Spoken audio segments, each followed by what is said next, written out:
بسم اللہ الرحمن الرحیم۔ آپ صلی اللہ علیہ وآلہ وسلم نے فرمایا، جنت میں ایسے لوگ داخل ہوں گے جن کے دل چڑیوں کی طرح نرم ہوں گے۔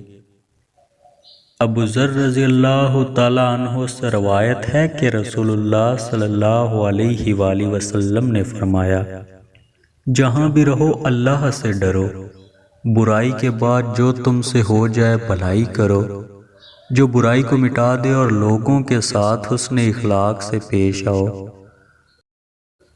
رسول اللہ صلی اللہ علیہ وآلہ وسلم نے فرمایا، جب اللہ کسی بندے سے محبت کرتا ہے تو اسے دنیا سے اسی طرح بچاتا ہے جس طرح تم میں سے کوئی آدمی اپنے بیمار کو پانی سے بچاتا ہے۔ سبحان اللہ۔